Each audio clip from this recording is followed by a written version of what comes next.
Hey everyone, Christina Simmons from Say Yes to Holiness here with a friendly reminder that if you want to listen to the full-length episode of this podcast, then make sure to hit the link in the description to be able to listen on any platform that you like to listen to podcasts to, Spotify, Apple, any other of the platforms that are out there. So again, the full episode of the podcast is available. Just click the link, and I hope that you enjoy our time together today. So, our food for the head comes from Pope St. John Paul II. He said, "Faith and reason are like two wings on which the human spirit rises to the contemplation of truth, and God has placed in the human heart a desire to know the truth. In a word, to know himself, so that by knowing and loving God, men and women may also come to the fullness of truth about themselves." So recently, actually in the last couple of weeks from the time that I'm recording this podcast, we celebrated the feast day, the memorial of Pope St. John Paul II, October 22nd. And what's beautiful is that John Paul wrote and spoke about so much that we in our time need to hear. He, of course, began with Theology of the Body as his most major work that he began immediately upon becoming Pope in 1979. And he continued that catechesis with his Wednesday audiences off and on for 129 different audiences, I believe it was, for almost 5 years. Because he knew we needed to hear that truth. We needed to hear that faith and truth are not unreasonable. In fact, it is the combination of these that helps us be able to come to even the smallest glimpse of an understanding of the world around us. Because faith is actually about stepping beyond reason.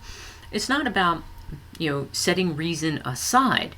Rather, it's about building upon reason. So it's something that is very important for us to remember, that logic and reason are only going to get us just so far, and then faith is what helps us be able to cross over whatever bridge there might be so that we can find the fullness of truth. And who is truth? Well, Jesus. Jesus is the way, the truth, and the life. And we have to remember that our faith in Jesus is not without reason. It's not without rationality. Rather, faith is in Jesus because of who it is that he said he is, of what it is that he did, of how it is that he made manifest in the world before human beings what it was, the power of God, and how it is that we needed to live our lives so that we could be in union with God as well. So Jesus gives us this. He gives us this model. And God placed the desire in our hearts to know truth. And it's this desire to know him. Again, who is truth? So listen real closely again to what Pope St. John Paul II said. He said, "Faith and reason are like two wings on which the human spirit rises to the contemplation of truth." So even in our prayer, there's 3 types of prayer. There is, vocal prayer, meditation, and contemplation. And contemplation is the highest form of, being able to ponder, to contemplate the mystery that lies before you. So it's faith and reason together that enable us to step into contemplation. So when we are able to come to know the fullness of truth, it's because it is the combination of these two. It's not about setting it aside. So we're not pursuing an irrational thing by stepping out in faith. And this is really hard in our world for people to get their heads wrapped around. So when we are contemplating the mystery before us, many times that also gives us the capacity to contemplate the mystery of ourselves. Because our human spirit is only rising to its highest potential when we are contemplating truth itself. So it's this whole, almost a little bit of a chicken and egg thing, of where we have to be able to use reason to get us to the point of where we're starting, we have an awareness of truth, we're beginning to understand it, but then faith takes us that next step so that we come to an understanding because we're contemplating it. So as I was saying before, with vocal prayer prepares us. That's like our reason. Meditation is our faith, of where we're now meditating, we're using our mind, we're engaging our reason along with our faith, so that then we can contemplate. And this is the goal of our lives, to be able to contemplate goodness and truth and beauty. So our food for the heart comes from Saint Andre Bessette. And he says, if you ate only one meal a week, would you survive? It is the same for your soul. Nourish it with the Blessed Sacrament. Lots of times what will happen is that we take for granted, number one, we take for granted the Blessed Sacrament. We take for granted the great gift that Most Holy Eucharist is for us in our lives, of how it truly nourishes us. And partially that's because we can't see our spiritual life starving. We think we're doing okay because we are catering to all of our other needs. But the fact is that if we were only eating one physical meal a week, we probably wouldn't be surviving too well. We probably would be losing weight. We probably would be malnourished. We probably would not be doing so well. In the same way, it is for our soul. And St. Andre points this out. Because the only way that our spiritual life, receives nourishment, is by receiving the one who is our spiritual life. To receive the one who is our divine selves. And this is why we come to Mass, to be able to receive our very lifeblood. And this is literally receive our very lifeblood. One of the things that we get into our heads is that we go to Mass once a week because it's an obligation. But the Church in her wisdom gives us this obligation because she knows that if we are not coming at least weekly, we literally are going to die of malnourishment. Our spiritual life is going to wither and die. And we can't let this happen. So the Church, again, in her wisdom, she says, go to Mass and holy days of obligation. Go to Sunday Mass. Go to holy days of obligation, because this is what you need to be doing minimally. And when we are not doing that, our soul is hungering and thirsting for the divine life that is the body and blood of Christ. We need to know that we have to nourish our souls with the Blessed Sacrament. We have to be receiving Holy Eucharist as much as we can, because this is what prepares our souls to be able to not just survive, but to have life to the full. And it's life for all eternity. It's everlasting life. So we need to be attentive to this. We need to know that going and being present at Mass is as important as it is for us to go and to eat a meal every single day, or to eat 3 meals every single day. So we need to be attentive to this. We need to be aware of this. And we need to arrange our schedules so that it reflects this priority. We need to get away from thinking that just because we don't feel like things are going so badly, oh, everything's okay, I'm handling everything. Usually it's not until a crisis hits that we realize how lacking we are in our spiritual life, of how lacking we are in having the resources that we need in order to weather the crisis. The time to get ready for the storm is not in the middle of the storm. The time to get ready for the storm is before it hits. This is what we do when we're coming and receiving the body and blood of Christ. This is what we're doing when we come and we receive the Holy Eucharist. It's in preparation for the storms and challenges that life will bring. There is no doubt. Life will bring those storms. It will bring those challenges. It'll bring those trials that are going to take us down to our knees and might destroy us if we don't have this divine life within us. So we need to create our lives so that it reflects the priority of us going and being nourished by the body and blood of Christ, by us receiving the Blessed Sacrament, by us spending time in the presence of the Blessed Sacrament in adoration, for example. We need to do this, and we need to do it more frequently than just the bare minimum of what the Church asks of us. Our food for the hands comes from a daily reflection done by the School of Love. And the reflection writes, "It is a wonderfully simple truth that the whole of our faith depends on love. God's rules and commandments are all about love. The message of the prophets is all about love. The New Testament is all about love.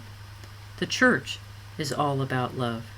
The Church's teachings are all about love. The Church's worship is all about love. The Church's service is all about love. Everything Christians do is about love. If we ever have any motivation other than love for what we do, it will not be enough. We must live lives that are devoted to and dependent upon one thing: love." Just recently, the gospel reading was about a scribe coming and asking Jesus, "What is the greatest commandment?"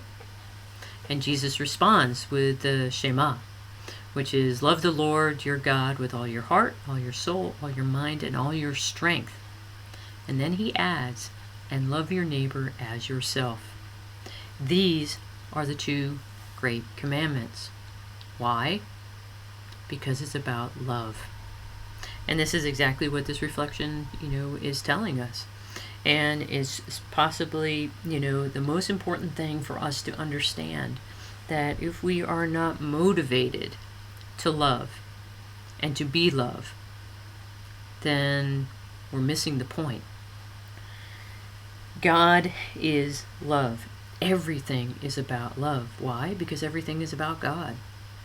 We like to kind of, fool ourselves into thinking that it's not, and that what we're doing for lunch, or where we're going on our vacation, or what books we're reading, or movies we're watching, or the people we're hanging out with, that is not about love.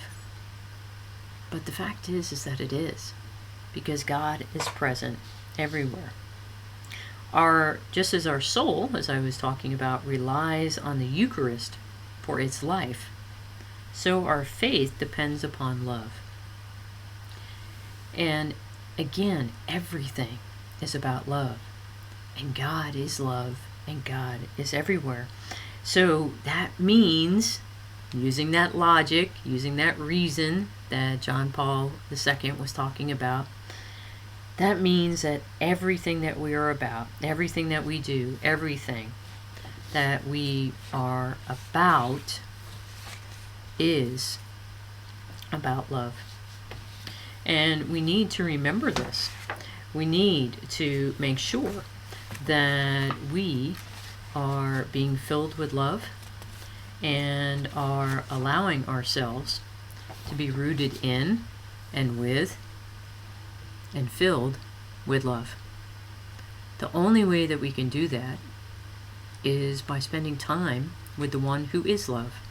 Daily prayer and meditation, frequenting the sacraments, receiving his grace, striving to grow in virtue so that we can create that environment in which love can thrive.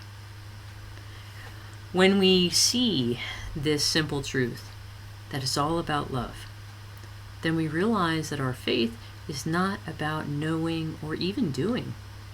Rather, it's about being. It's about being love. And when we're being love, then we're being who God created us to be, out of love, for love, in love. And we are able to radiate that love to others. We are able to have others come and see that everything is about love in our lives. And then they can see that it's possible for them. And then that opens their minds and hearts and souls to receive even more love. That is the cycle of love and of grace. This is what holiness looks like. This is how we can be an instrument of holiness in someone else's life. By simply loving God with all our heart, soul, and mind and strength, and loving our neighbor as ourselves. It is all about love. Our food for the feet comes from St. John Vianney. He writes, "See, my children, we must reflect that we have a soul to save and an eternity that awaits us. The world, its riches, pleasures, and honors will pass away. Heaven and hell will never pass away. Let us take care then. The saints did not all begin well, but they all ended well. We have begun badly. Let us end well, and we shall go one day and meet them in heaven." We've been celebrating earlier in the week the great Triduum of the Communion of Saints, as I like to call it. There's actually another phrase that I can't remember that someone else had used that I thought was really great, and of course I can't remember it. But the fact is that on All Hallows Eve, or Halloween, as it's more popularly called, we're celebrating the Church Triumphant. And then on All Saints' Day, we celebrate the Church Triumphant. And then on All Souls' Day, we celebrate the Church suffering, all those souls in purgatory. This is the fullness of the Communion of Saints. Many times we think that the saints, our Communion of Saints is only about those who are fully in the presence of God in heaven. Not true. The Communion of Saints involves us as well. All those of us who are still alive here in the church militant. Militant being we're fighting, we're struggling still to strive for holiness and to bring about God's glory in the world. The church suffering are those who have gone before us, all those souls who are going to be with God in fullness, in full union with Him someday, but they need to be purified just a little bit. Again, many people will have questions about that. They'll be like, well, I die and I believe in Jesus, so don't I just go right to heaven? Well, using our reason, using logic, we can see from Scripture and from just our own knowledge of ourselves. I mean, in my case in point, I know that if I was to die right at this moment, I'd probably go to purgatory. Why? Because I have unconfessed sins that are on my mind and on my heart. There is sin, even though it's not mortal sin, which ruptures my relationship with God. It still is sin that makes me imperfect. And I'm not worthy to step into God's presence without being completely whole, completely healed of all of those small things, those venial sins that, when all added up, you're looking and going, that's not a big deal. But when we are in the presence of all that is good and true and beautiful and holy, it's a big thing. I mean, think about it. A pure white garment, baptismal garment, pure white garment, and there's one little black spot that's on that white garment. Now, a lot of people will be like, oh, it's just one little black spot. But that mars the beautiful white garment, doesn't it? And that's the whole point. Is that we need to realize that the world and its riches, its pleasures, its honors, all of those things, they're going to pass away. But they leave little black marks if our engaging in all those honors and riches and pleasures, we're not in union with what God's will was for us in that moment. So if we are embracing these things and this isn't God's will for us, then they're causing us to turn away from God and to not be in full union with him, and those cause small little stains, little black marks. So it's something where we need to remember, as St. John Vianney tells us, that the saints didn't all begin well, but they all ended well. And this is what we're striving to do. This is what we should be longing for. This is what we should be desiring. This is another reason why the church has us contemplate the fact that it is possible for God, nothing is impossible, so it is possible for us to become saints through God's grace.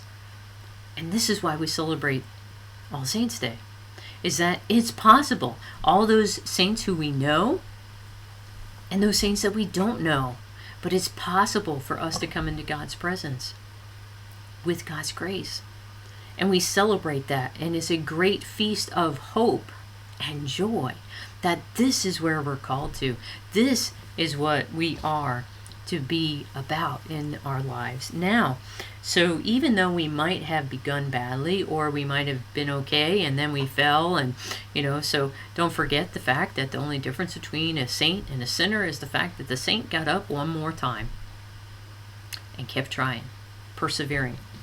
And that's very similar to St. John Vianney, who tirelessly cared for the souls in his parish who were entrusted to him. And he was such a beautiful shepherd of souls in Ars, France, that eventually became the patron for all parish priests.